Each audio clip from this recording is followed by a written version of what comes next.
"Save that man!" the little girl cried, dragging a millionaire's coffin to the hospital. Then the doctors opened the coffin, and no one could believe what happened next. Please rate my story from 0 to 10. Your opinion is very important, and subscribe to my channel to support my work. I'm counting on your help.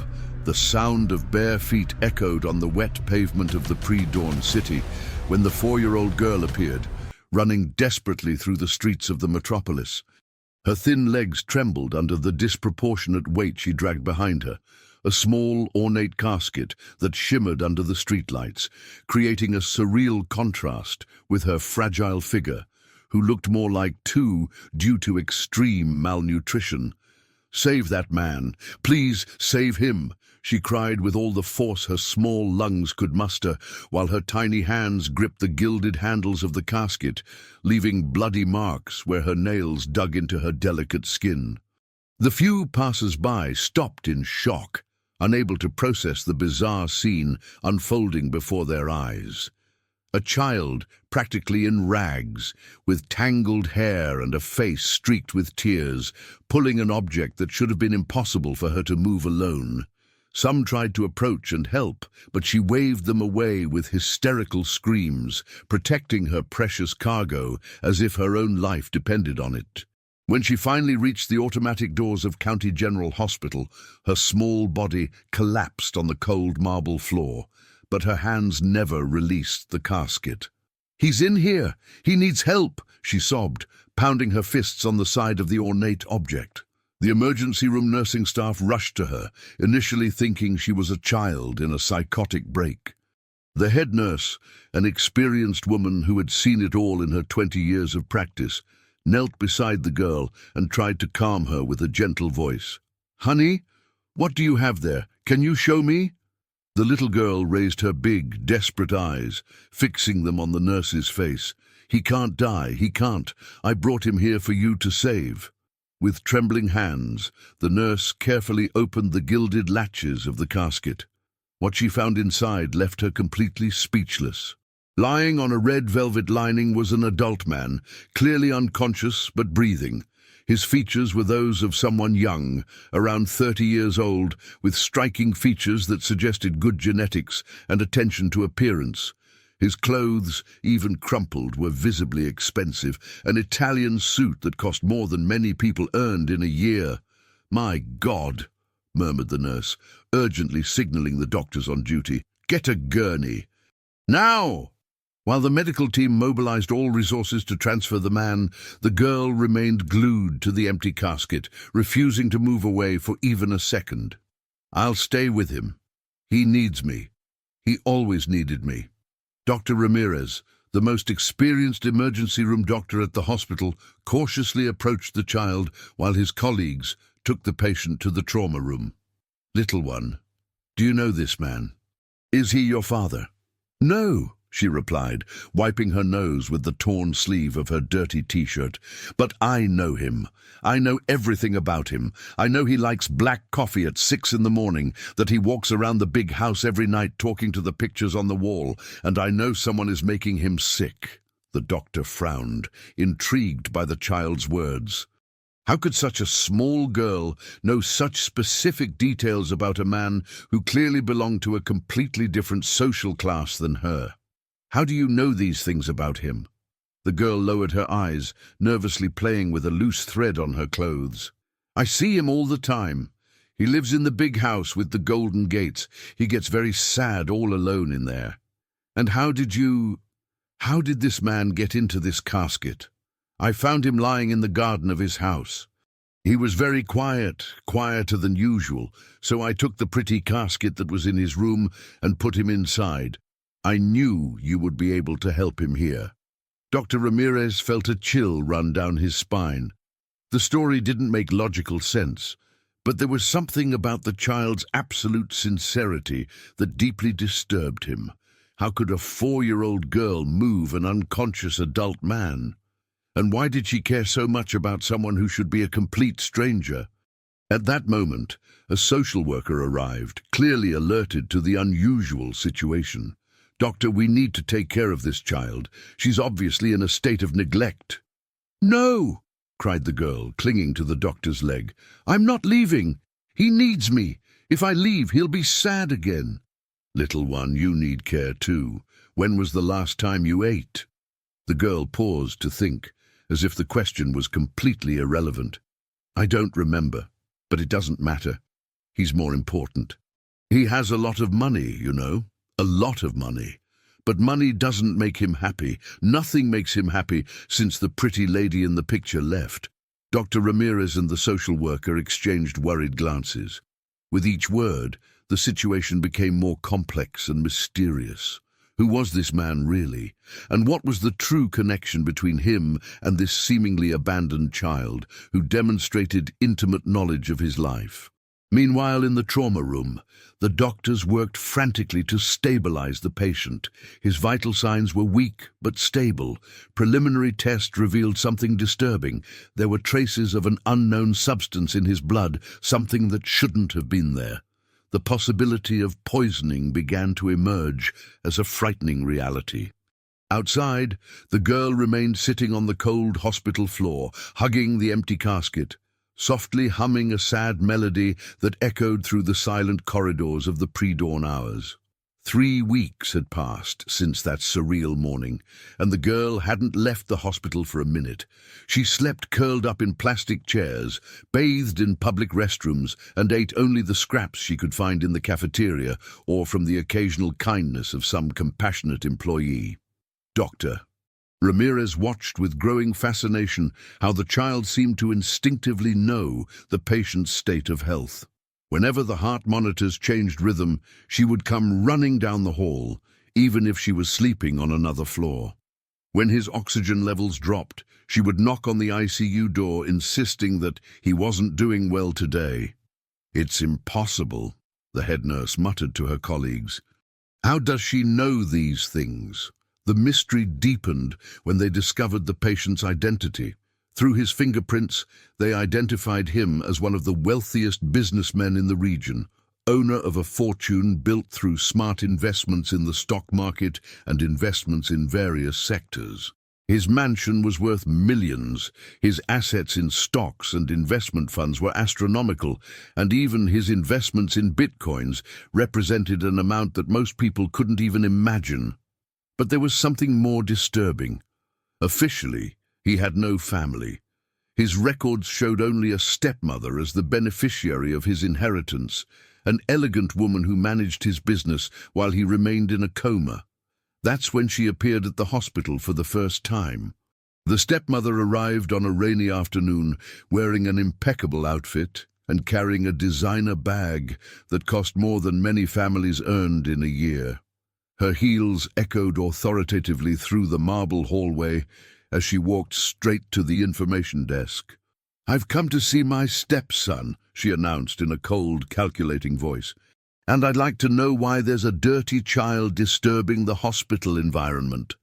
The girl, who was sitting near the door of the ICU drawing on the floor with a broken pencil she had found, looked up when she heard that voice. Her little face contorted into an expression of pure terror that didn't go unnoticed by Dr. Ramirez. "Little one, do you know this lady?" asked the doctor softly. The child shook her head vigorously, but her big eyes remained fixed on the elegant woman. "She's the mean lady who lives in the big house. She does bad things to him." The stepmother laughed scornfully. "What nonsense! I've never seen this child in my life. Doctor, I demand that she be removed immediately. My stepson needs peace to recover, not this."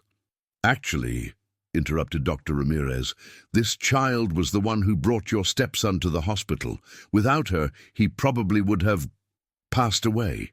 "Impossible.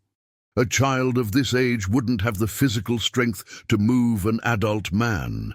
It was then that the girl stood up slowly, her small fists clenched at her sides. "He likes chamomile tea before bed. You always put little drops in his tea, little drops that make him sleepy and make him sick."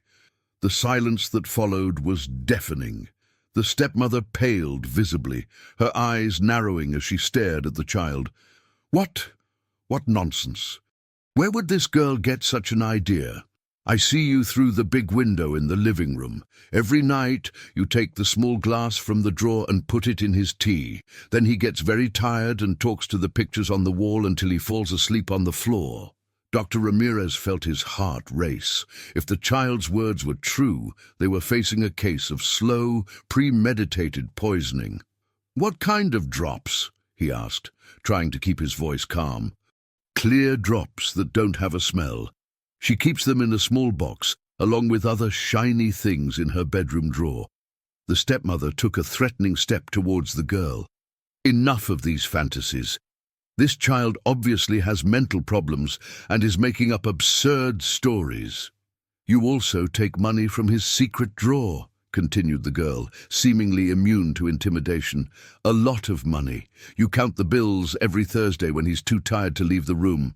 How would she know about—" The stepmother stopped speaking abruptly, realizing that she was unintentionally confirming the accusations.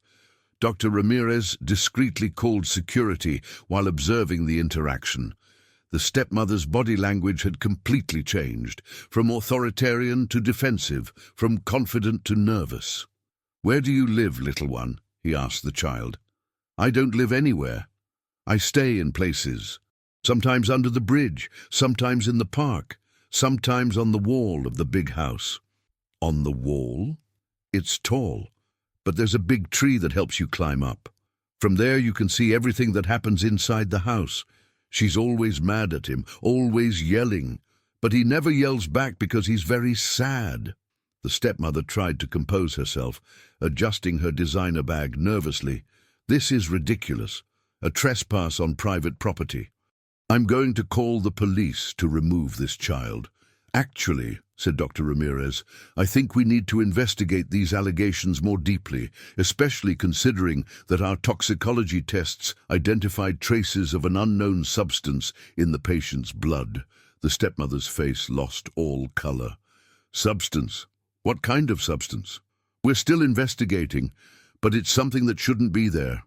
Something that has been administered regularly for a considerable time." The girl approached Dr. Ramirez and tugged on the hem of his lab coat. "Doctor, is he better today?" "A little, yes. Will he wake up soon?" "We hope so." The child smiled for the first time since arriving at the hospital, a fragile but genuine smile that briefly illuminated her dirty face. "He'll be happy when he wakes up. He's never had anyone who really liked him." The stepmother watched this exchange with an increasingly grim expression. "Doctor, I need to speak with you in private about my stepson's medical care." "Of course, but the child stays here." "That's unacceptable. She has no connection to my family." "Actually," said Dr. Ramirez, looking directly into the woman's eyes, "she has more connection to him than anyone we've met so far. And until we fully understand what happened, she remains under our protection." The stepmother pursed her lips into a thin line, her eyes flashing with barely contained anger. "You'll regret interfering in matters you don't understand." And with those threatening words, she left the hospital, her heels echoing through the hallway like a sinister promise. The girl watched her leave through the large glass window, then turned to Dr. Ramirez. "She's going to try to do bad things again. She doesn't like it when he gets better." Dr. Ramirez knelt beside the child, finally understanding that they were in the middle of something much more complex and dangerous than he had initially imagined. 2 months after the stepmother's threatening visit, the hospital had become a second home for the girl. The staff had created an informal care system. Nurses brought clean clothes from their own children, doctors shared their meals, and janitors arranged a cozy corner at the end of the hall where she could sleep in some comfort. Dr. Ramirez had become particularly protective of the child, especially after discovering that her predictions about the patient's condition were eerily accurate. When she said that he was sad today, the monitors invariably showed changes in brain patterns. When she stated that he wanted to wake up, brainwaves indicated increased conscious activity. It was during one of those mornings that the first miracle happened.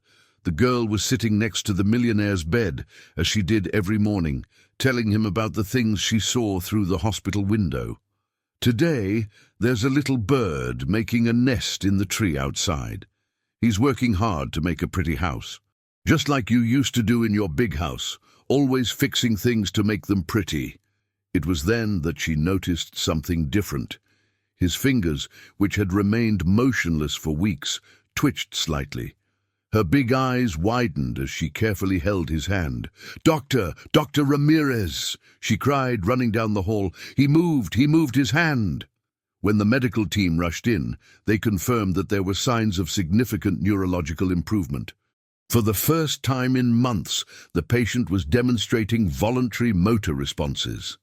"It's extraordinary," Dr. Ramirez murmured to his team. "The recovery is happening much faster than we expected." But while everyone celebrated at the hospital, the stepmother received disturbing news at her luxurious mansion in Beverly Hills. Her private attorney had called with alarming information about the toxicology investigation. "The final results are in," he said in a tense voice. "They found traces of a rare compound in his blood, something that is definitely not medicinal. The authorities are starting to ask questions." The stepmother paced nervously around the elegant office, her heels sinking into the Persian rug that had cost a fortune.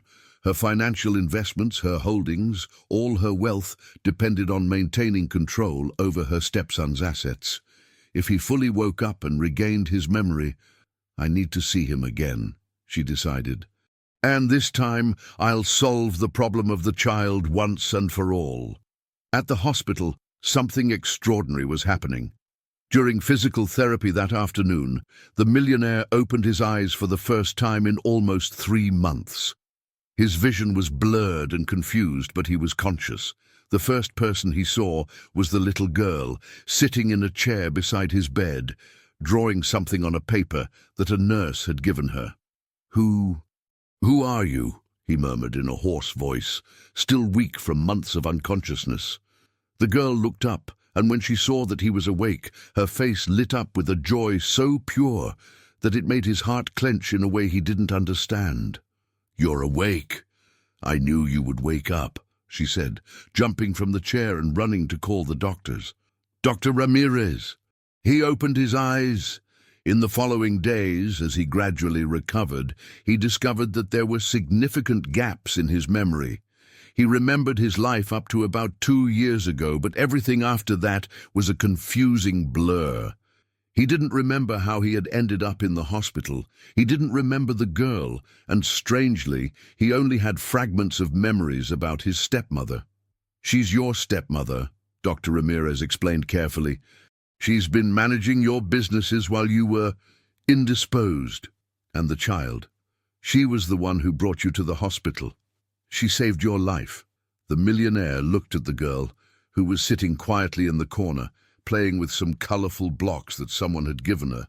There was something familiar about her, something that touched a deep part of his soul that he couldn't identify. "How did you know I needed help?" he asked her directly. The girl stopped playing and stared at him with those big, sincere eyes. "You always needed help. You were very lonely in the big house. I saw you walking through the rooms at night, talking to the pretty lady in the picture." A hazy image surfaced in his mind, a woman with long hair and a gentle smile, his wife, who had passed away a few years ago.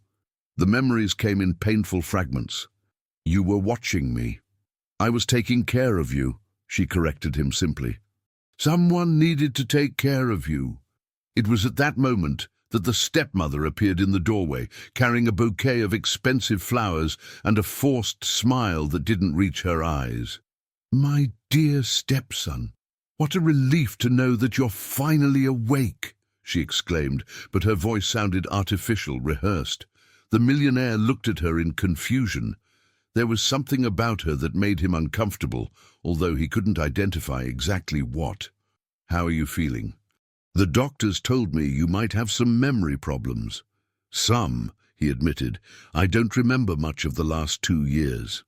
The relief that briefly crossed her face didn't go unnoticed by the girl, who was watching everything with silent attention. "Well, That doesn't matter now. The important thing is that you're recovering. And I have good news about your investments. Your assets have continued to grow during your absence. Your stock holdings have performed excellently, and I've diversified some of your assets into new funds that have generated substantial profits. As she talked about money and business, the millionaire noticed how the girl shrank further and further into the corner, as if trying to become invisible. "What about the child?" he asked. "Oh, that." The stepmother waved dismissively in the girl's direction. "I've arranged for her to be transferred to an appropriate facility. A street urchin can't be disturbing a hospital environment indefinitely." "No!" The word came out of the millionaire's mouth with a force that surprised him. She saved me. She's not going anywhere." The stepmother forced another smile. "Of course, dear. You're emotional because of the medication. When you're fully recovered, you'll see that it's better this way." But the girl had approached the bed and in a small but clear voice said something that made the stepmother's blood run cold. "Does he remember the chamomile tea?" The millionaire frowned. "Chamomile tea? There's something familiar about that. You used to drink it every night before bed, with special drops that the mean lady put in it." Fragments of memory began to emerge, a steaming cup, a slightly bitter taste, a growing feeling of weakness that he had attributed to stress, and the hazy image of someone stirring something into his drink when he thought he wasn't looking. The stepmother laughed nervously. "What an imagination this child has. Tea is tea. There's nothing special about it." But the millionaire was beginning to remember more things, and none of them painted his stepmother in a favorable light. 3 weeks after awakening, the millionaire had regained much of his physical strength, but the memories of the last few years remained fragmented. Dr. Ramirez decided it was time for a serious conversation about the future, especially considering that the child had developed worrying signs of severe malnutrition. "She needs immediate medical attention," explained the doctor on a rainy morning. "She's spent so much time worrying about you that she's completely neglected her own health. She's dangerously underweight and has severe nutritional deficiencies." The millionaire watched the girl sleeping curled up in the chair next to his bed. Even in her sleep, she kept one of her hands outstretched toward him, as if she wanted to make sure he was still there. "Run all the necessary tests," he said without hesitation, "and provide the best treatment available. Money is no object." It was during the child's medical exams that they discovered something alarming. In addition to malnutrition, she showed signs of deep psychological trauma and some old scars that suggested neglect or abuse. When gently questioned about her family, she became visibly agitated. "I don't like to talk about them," she murmured, hiding her face in her small hands. "They're bad people. That's why I ran away." "Where do they live?" asked Dr. Ramirez carefully.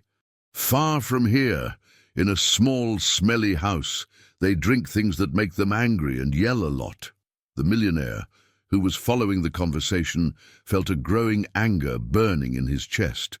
How had such a small child been forced to live on the streets because of neglectful parents? "She's going to stay with me," he declared. "I'm going to start the process to adopt her." But Dr. Ramirez shook his head with concern. "It's not that simple. If she has biological family, they have legal rights. We would need to prove neglect or abuse to remove those rights." It was at that moment that they received an unexpected visit. A middle-aged couple appeared at the hospital, both wearing ragged clothes and smelling strongly of alcohol, demanding to see their daughter. "We heard our little girl is here," said the man, with slurred speech and bloodshot eyes. "We've come to get her." The woman next to him nodded vigorously. "She ran away from home months ago. We were very worried." When the girl saw the two through the window of the room, her face turned into a mask of pure terror. She ran to hide behind the millionaire, trembling violently. "I don't want to go with them. Please, don't send me back," she sobbed, clinging to his hospital gown in desperation. "She's our daughter," insisted the woman, but her eyes shone with something that didn't seem to be motherly love. We have rights. The millionaire noticed how they looked around the expensive room, observing his designer clothes and the luxurious decor that he had ordered installed. It was obvious that they had found out about his fortune. "You didn't care about her when she was living on the streets," he said coldly. "Why do you want her back now?" "That's none of your business," replied the man aggressively. "She's ours." "Actually," interrupted Dr. Ramirez, "she saved this man's life. Without her, he would have died. That creates certain obligations." The woman smiled greedily. "Oh, I see. So maybe we can reach an agreement, a compensation for the anguish we went through looking for our daughter." "You want money," said the millionaire, not as a question but as a statement. "Well, it would be fair. After all, we took care of her for 4 years. Took care of her." His voice was laced with disbelief. "Look at her. She's malnourished and traumatized." It was then that something happened that changed everything. While the adults were arguing, the girl whispered something only for the millionaire to hear. "They know about the drops in the tea. The mean lady gave my mom money to keep quiet about the drops." His world stopped. "What did you say?" "My mom used to work in your big house. She cleaned the rooms. The mean lady gave her money not to tell anyone about the drops she put in your tea." Memories began to return like an avalanche. He now remembered a woman who cleaned his house, a discreet maid who always seemed nervous when his stepmother was around. And he remembered starting to feel weaker and weaker after this woman started working there. "Your mother, she knew I was being poisoned?" The girl nodded sadly. "She needed the money, but she didn't like doing it. She cried a lot. That's why I ran away, to try to help you." The millionaire looked at the child's parents with a terrible understanding. "You knew, all of you knew that my stepmother was poisoning me, and you accepted money to keep silent." "We don't know what you're talking about," lied the man, but his voice trembled. "A 4-year-old child risked her own life to save me, while adults accepted bribes to let me die slowly." Dr. Ramirez had heard enough. "I think we need to involve the authorities, both about the child neglect and about the allegations of poisoning." The girl's parents began to back away. "Wait a minute, we don't want any trouble." "Too late for that," said the millionaire, picking up his phone. "You've just admitted involvement in an attempted homicide." "We didn't admit anything." "I recorded the whole conversation," he said, showing the phone, "including the part where you tried to blackmail me." Meanwhile, the stepmother was at her mansion, frantically packing documents and valuables. She had discovered that the authorities were investigating her finances and that someone had found the vials of poison hidden in her room. Her only chance was to flee before they definitively connected her to the crimes. But there was one problem. She needed one last attempt to ensure that the millionaire never fully regained his memory. And that meant dealing with the girl who knew too much. That night, while the hospital slept, a shadowy figure tried to enter the room where the child was resting. But the girl, accustomed to sleeping with one eye open after months on the streets, woke up immediately. "She's here," she whispered to the millionaire, who was in the next room. "The mean lady came." When the lights came on, they found the stepmother standing in the doorway, holding a syringe with a transparent liquid. Her face, once always composed and elegant, was distorted by anger and despair. "You ruined everything," she hissed. "Years of planning, millions in investments, all because of a dirty, useless child." "You're the one who ruined everything," said the millionaire, placing himself protectively in front of the girl, "when you decided that my life was worth less than my money." The hospital security arrived at that moment, alerted by the motion monitors. The stepmother was apprehended, but not before shouting one last threat. "You'll never be happy. That child will only bring trouble to your life." But as she was being led away, the millionaire looked at the courageous girl who had risked everything to save him, and knew that she had brought the only thing that his money had never been able to buy, a genuine reason to live. The dawn brought new hope, but also new challenges that would test the determination of both to build a true family. If you enjoyed this video, please subscribe to my channel. I promise to bring everyday videos that will make your life happier. Comment what you thought of my story, giving a score of 0 to 10, and thank you very much.